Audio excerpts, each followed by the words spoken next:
Golden Opportunities is paid for by Elder Productions. Hello, I'm Lori Steiner. Welcome to Golden Opportunities. Today, Rockefeller, Mather, Hanna, and the Gilded Age will weave a tale as we stroll down Millionaires Row. Is cryptocurrency the money of the future? We'll exchange the pros and cons of this purchasing power. Then, we'll shine the spotlight on a device that can help you see your way to independence. We'll look back at the people of Cleveland and their pivotal role in World War I. And death notices, do's and don'ts. It's time to get geoing, so pull up a chair and join us at our kitchen table for Golden Opportunities.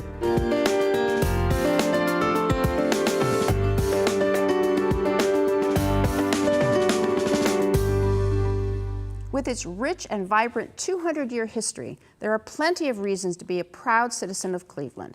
Let's flip the pages back in this history to the late 1800s and take a look at the 4-mile stretch known as Millionaires Row. Who would we meet? What would we see? Here to spin the tale of Cleveland's past is storyteller Dan Rominski. Welcome to our show. Thank you. So how did you become the Cleveland storyteller? Well, it happened by accident. 9 years ago, I decided to go to the Gates Mills Library to do some research. I lived on a property owned by Walter White, White Sewing Machine, White Motors, people may recognize. Okay. 1,200-acre estate. Hawken High School, a notable school, took 300 acres. The balance was subdivided, so I owned 6. And one morning, about 9 years ago, I said to my wife, I'm going to the library. And she laughed, because I'd never go to the library. Okay. And I said, I'd like to know what my property looked like during the estate, whether it was a hayfield or cornfield. Mm-hmm. I go to the library, I ask for a book, they had it. I indeed was a cornfield. And a few minutes later, the librarian tapped me on the shoulder and said, are you interested in this history? And I said, yes, I am. Would you be willing to do a talk for the library? Oh, my goodness. And she introduced me to the Gates Mills historical director. And by the way, we'll pay you, which I thought was well, that's an extra added bonus marvelous. there. And they gave me 2 months to put the story together. I went to Hawken High School and got into the archives of the White family. Was amazed at the story, especially their part in winning World War I. Put the story together, showed up that day. They expected 40 people and over 100 showed up. Oh, my goodness. So the following Monday, my secretary was laughing when I came in and said, you know, you're now in the storyteller business. We have calls from libraries all over the over how the city. Exciting. So we broke a record, and of course I had to come back to Gates Mills and do another one because we had a waiting list. Oh my goodness. So that's how it started. All right, so what was Millionaires Row? Where was it? Tell me about it. The Millionaires Row basically was a 4-mile stretch of Euclid Avenue. Initially started at Public Square and went out to East 105th Street. And I think what people are amazed at, it was over 250 homes. Okay. Most of them mansions, not all, but most. But they were on very large properties. They were on little estates, 6 acres sometimes. Oh my. The biggest were on the north side of the street because there was a ridge that was there so they could see Lake Erie from their backyard. And some of them were as big as 55,000 square feet. Requiring, one of them required over 100 servants to service the mansion. So these were celebrities in Cleveland, right? Well, they really were. I think it was at a time, I think human nature is such that we all crave celebrity. Obviously, back in the 1885s, we did not have sports heroes or movie stars. But the people who lived on the row, like Rockefeller and Mather and Hanna, they were known throughout the world. So people would walk the avenue or ride the avenue just to get a glimpse. Rockefeller going to church on Sunday was a big deal. Oh, yeah, my just, goodness. Just to see him. And then for over 30 years, between 1885 and 1905, they had the Euclid Avenue sleigh races. And they would race from East 40th to East 9th. And all these characters that were celebrities would race every afternoon for 6 weeks in the winter. And if you know that corridor, thousands of people would line up between 40th and 9th to see their heroes at play. And they were all vying for the fastest horse, which was a trotter. And we had world champion after world champion. Oh my goodness. Because they bred these horses for speed. So is it true that the first automobile was actually sold in Cleveland? Indeed. A fellow by the name of Alexander Winton, and so many of us have been to Winton Place and seen the name. That was a person. Had the largest automobile plant in the world at one time. And in 1898, a fellow from Pittsburgh came in and bought the first automobile here in Cleveland. Good legacy. Yes. Interesting stories, too. Sharing short stories and keeping the glory of Cleveland alive is an educational and entertaining event. To place yourself into the next Cleveland Storyteller Chronicle, give Dan a call. My thanks to Dan for joining us today. Thank you. For future engagements, give Dan a call at 440-951-1323 or log on to www.clevelandstoryteller.com. Next, a real investment? But first, besides man's testimony, there is only one other animal on the planet that the law will allow their evidence to be legally admissible in a court of law. Which furry friend has been used in investigations since Roman times? We'll sniff out the answer when we return. I'm Dr. Stephanie Christian of Timeless Laser and Skincare. We help men and women achieve healthy, radiant skin at any age. Because when you feel good about how you look, it changes everything. The all-new TrueSculpt 3D is a revolutionary non-invasive body sculpting technology that diminishes fat. We can now offer our patients impressive results and comfort throughout the procedure. Get the look you want with TrueSculpt 3D. Visit us in Westlake or at timelesslaserskin.com. Dogs may be man's best friends, but bloodhounds can also serve as an unfriendly witness. The nose with a dog attached has 230 million scent receptors, 40 times more than humans, making them expert trackers. The nose knows. Cha-ching! Recently, there's been a lot of talk about Bitcoin and people getting rich quickly with cryptocurrencies. So what exactly is this new currency and how do we find out about it? To help us understand this new type of investment is Jim Lineweaver, who is our resident financial guru. Jim is a certified financial planner professional with the Lineweaver Financial Group, so welcome back again. Thanks for having me. So what is all this talk about cryptocurrencies? Well, first we want to say that we're not recommending people to run out and buy this. So we're going to talk about the risk factors in this type of currency. But basically what it is, it's removing the traditional banks, as everybody knows it, from the system of exchanging money. So as everything else is going to the internet, so is this cryptocurrency. So it's basically a way to exchange money, pay for goods back and forth in the cloud. And so you got to be very careful because there's a tremendous amount of volatility because you could create a cyber currency in your garage next week and then all of a sudden get a bunch of buzz, and unfortunately there has been some of these that have been shut down in situations like that. So you do have to be careful about these. So should we invest in cryptocurrency? Well, let's look at the volatility because one of the best known ones out there is Bitcoin. Right, okay? Everybody's heard of that, I think. Right, exactly. So I have a chart for your viewers, but basically at the beginning of 2019, it actually started at 1,000, and at the end of 2017, it got all the way up to 19,000. Per coin? Per Bitcoin, yes. Oh my goodness. So if hindsight would have been obviously 2020 and we could all retired, right? But needless to say, that shows you the volatility because now we're back below 10,000 on the Bitcoin. That's still not bad. It's still not bad, right, exactly. But in this volatility, as all these different countries and companies and everything are coming out with these different types of cyber currencies, they're not sure who the actual, what the staple is going to be, so to speak, and other countries are continuing to regulate this, and some are outlawing it altogether because there could be a lot of fraud with it and everything too. Sure, that if you don't know who's setting it up. So exactly. Now I've also heard of blockchains. Is that a type of cryptocurrency? Well, no. What this is the computer operations and the software and everything behind the cyber currencies. So what this is going to do, you're going to have a digital stamp out there instead of your name. You'll be stamped digitally, and then with this code, then they can track how many Bitcoins you have and what you're using to spend at different places. So the blockchain is all the technology behind this that makes the systems work and everything. But there's a lot of major players in this, and although it can be very speculative, you have companies like IBM and Visa and MasterCard and all this kind of stuff that are providing some of the technology for this, but there's a whole host of companies out there that you can participate in with this. Okay. Is there money to be made investing then in the blockchain? There chains? can be, yes. So if you do some research on the internet, and just like anything else, you got to be very careful because there can be a lot of speculation to this. It might not be a lot of great things for, for the internet or for people in retirement. But what happens is the investments out there are going to deal with some blockchain startups, but also crowdfunding and sources for this. But there's also some ETFs that have emerged that are strictly investing in this type of thing. So again, not for the faint at heart, not to rely on for any income in retirement. But for somebody younger or maybe a very small piece of your portfolio, you can look at this and do some good research. So what have the financial professionals like Warren Buffett and you said about Bitcoin and these blockchains? Well, Warren Buffett does not like this, okay? So he came out years ago and said, this is most likely going to end in a major disaster or a major problem. And although I'm sure there's people on both sides of the coin, but Warren Buffett is much more of a fundamental investor. So his fundamental style of investing with dividends and things along that nature, this has nothing to do with that. So very speculative. So again, not for the faint at heart, not for people that are driving an income, but if you're going to invest in this, do it with only a small piece of your money and really do your research ahead of time and be careful. Okay, good info. And thanks to Jim for helping us to clarify this virtual exchange of investments. For more advice, give Jim a call. The number's coming up next.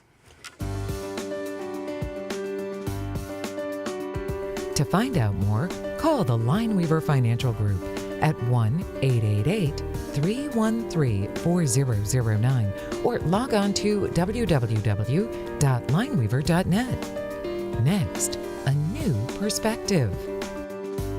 Looking for places to go, things to do? Welcome to our community calendar. Follow the scent to the Cleveland Pizza Fest and sink your teeth into a warm slice of dough.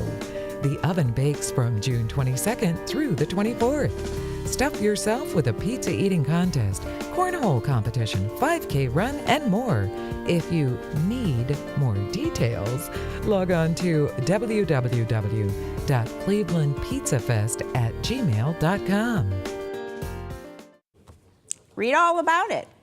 This gadget here I'm wearing sounds like something from a science fiction movie, but it's sleek and discreet, and it's a device that can read words for the blind and visually impaired. Debbie Cogler of Magnifiers and More is here to explain this eye-opening experience. Yes. So what is this artificial speaking device that I have on? So this is an intuitive camera that actually will read printed or digital text. And what it is to help somebody that's visually impaired, blind, somebody that has maybe a reading disability, dyslexia. So it will kind of pick up the print for them.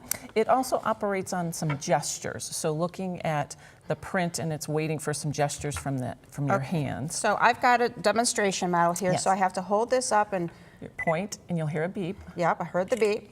It took a picture of it, I heard that.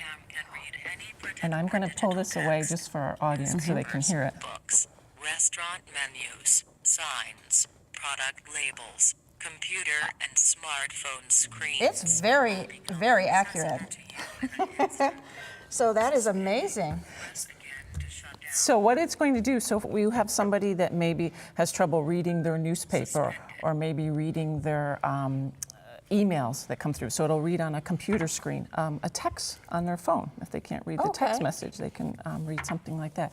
Shopping, if they're in the store and they want to look at something on the shelf, they're able to do that. And it's just very lightweight. Yeah, it is. I can hardly know. It's just like wearing a pair of glasses. And it's magnetically attached. So if somebody already has a prescription, we just put the magnets on their glasses, and then that device is attached. Can it identify money? I mean, if you're in the store, now you know what you want to buy, but how can you pay for it? So funny that you should ask that. I happen to have this. So if you hold this up kind of about your, by your nose there, and you don't have to point, actually. Right.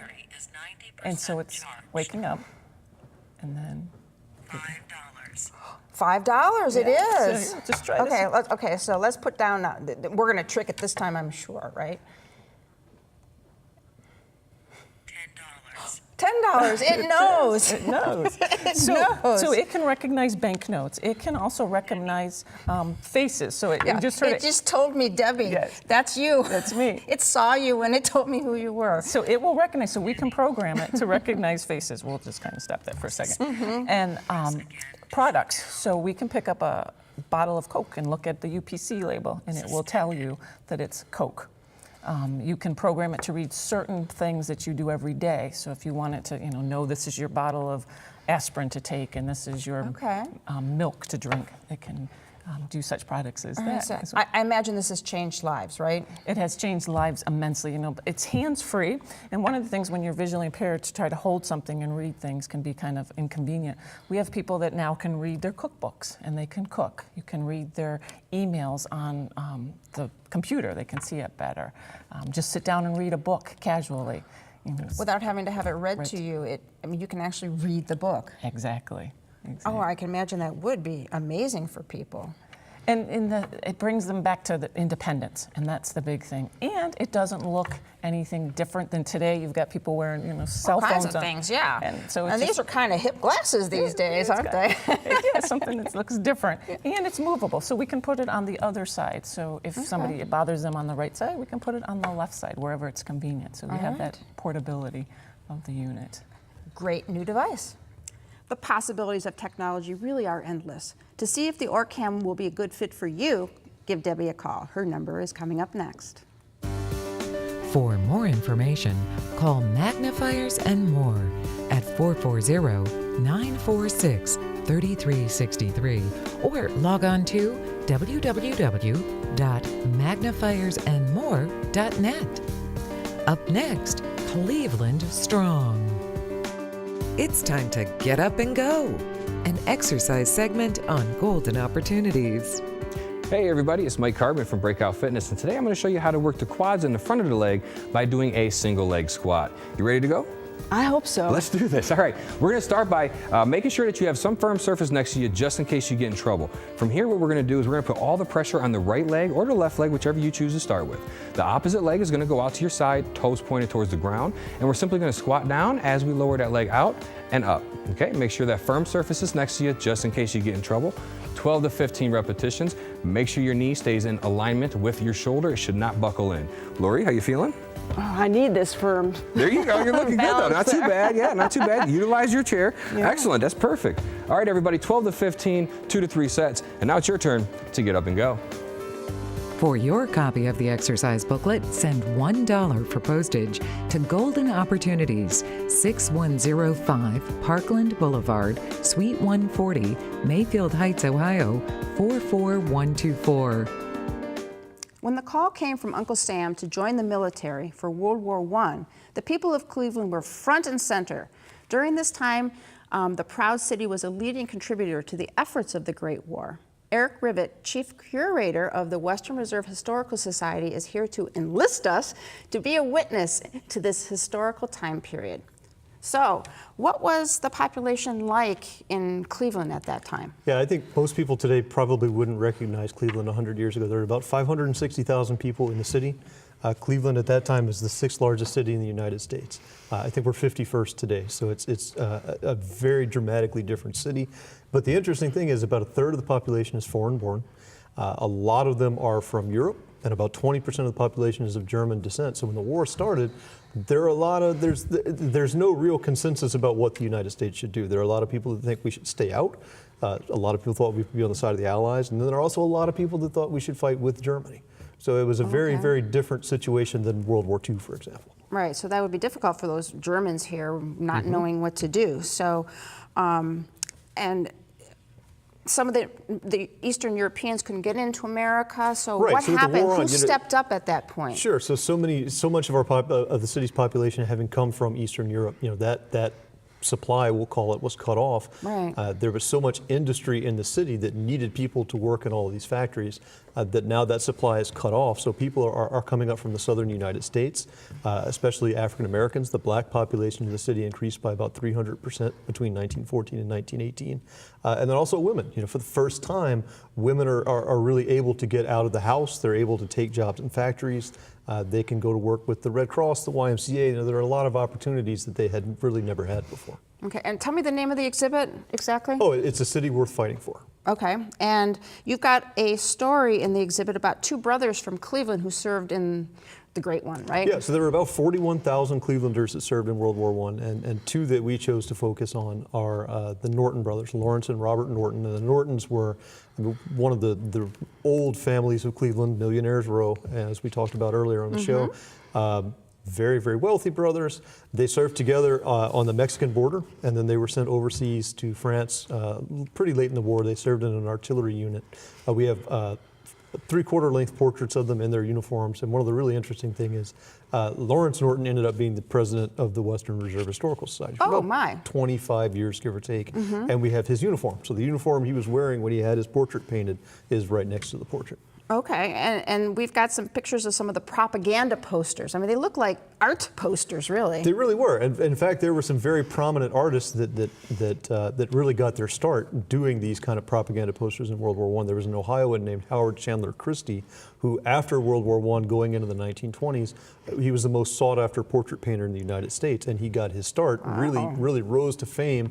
In fact, I think you're going to see some of his posters on your viewers. In the exhibit, yeah, there's some on the air right now. Yeah, we have about 25 posters on display. You'll see a couple of Christie portraits, but again, very, even though they were made to be disposable, they really were works of art. Okay, and there was a unique way that the 332nd Infantry Regiment helped protect Italy. Tell me about that. So in 1914, the U.S. Army had 100,000 men. 1918, there's 4 million. So the Army exploded in size. About half of that got overseas to France, about 2 million Americans. Italy looked at what was happening in France and said, it's great that you're sending all these men to France. Can we have some? So they sent one regiment. It was the 332nd, raised almost entirely in Cleveland. And their job was to make it look like there were more Americans in Italy than there were. And so they would march through a town square, run back around and march through a town square again, and do that over and over and over again. At night, they would move to another town and do that again the next day, and they did that for months. And at the end of the war, the Austrians, who were fighting against Italy, thought there were hundreds of thousands of Americans in Italy, when in reality there were about 4,000 Clevelanders who were just marching in circles for months. Oh, that's great. It's a great story. Yeah. The Cleveland people banded together and helped shape the success of the Great War. To learn more about a city worth fighting for, Cleveland's role in World War I, marched down to the Western Reserve Historical Society. My thanks to Eric for joining us today. My pleasure. Find out more by calling the Western Reserve Historical Society at 216-721-5722 or log on to www.wrhs.org. Next, don't fall victim. For nearly 100 years, Cleveland Hearing and Speech Center has been the premier provider of speech language, hearing loss, and deaf community services. Infants, children, and adults with special communication needs can receive hearing screenings and exams, hearing aid brands such as Phonak, speech and language therapy, stroke recovery therapy, sign language interpreting, deaf advocacy, and support. To learn more, call Cleveland Hearing and Speech Center at 216-231-8787 or visit chsc.org. Did you miss a phone number or website? Then here's your second chance, because we're going to list all that information again. Then we'll be back with tips to write obituaries.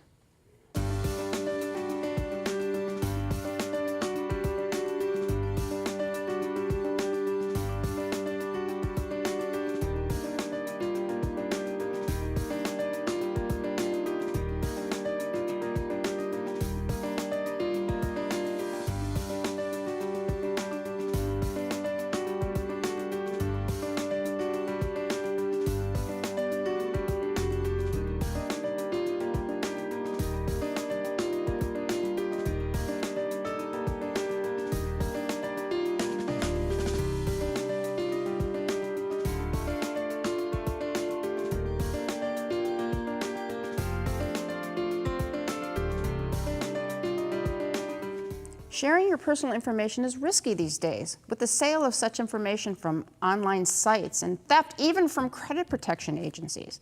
It's bad enough to have to worry about protecting your identity in your everyday life. It gets worse at death. My law partner, Mike Solomon, is here to explain why obituaries can be the cause of scams. Wow.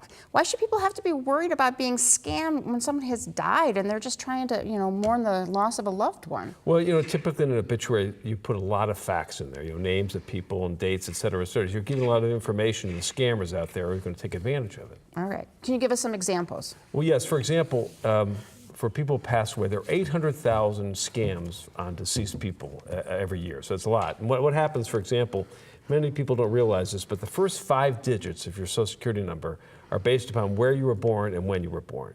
So when you give all that information on your obituary, you're helping people try to figure out your Social Security number, and they can do you a lot of damage, obviously, if they get that. So what we advise people always is when someone passes away, contact the credit bureaus and put a lock on the credit, contact the credit card companies, cancel those cards, go on social media, cancel all the social media cards, contact the banks, and just make sure everyone's Social Security, and Social Security, right. And that happens a lot anyway through the funeral homes, but contact Social Security and make sure they know.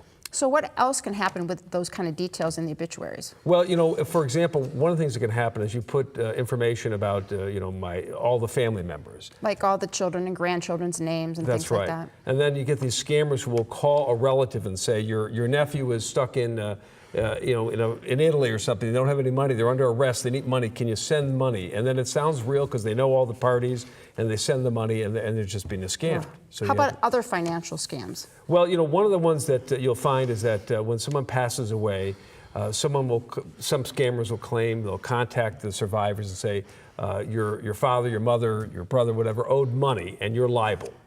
And you're not liable unless you've guaranteed it. There's no liability. You can't inherit a debt.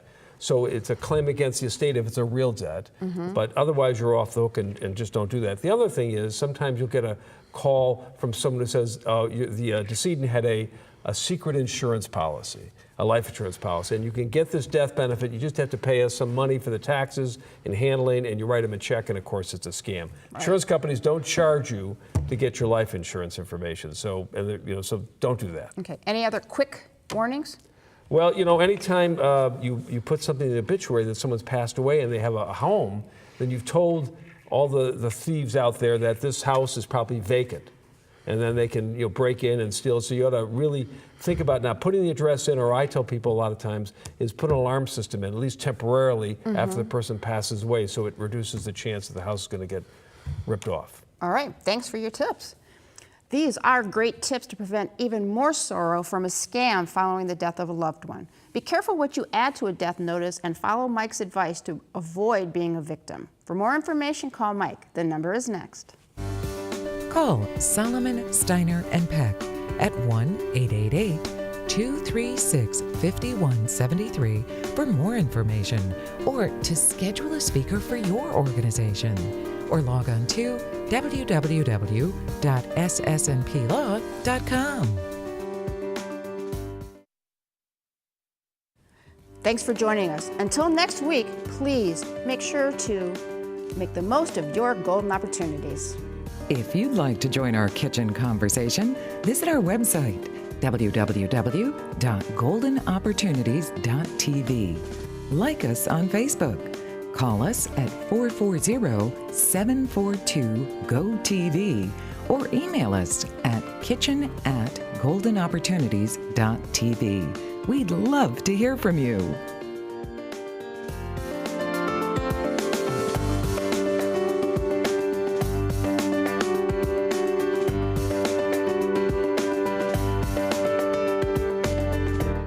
Golden Opportunities is paid for by Elder Productions.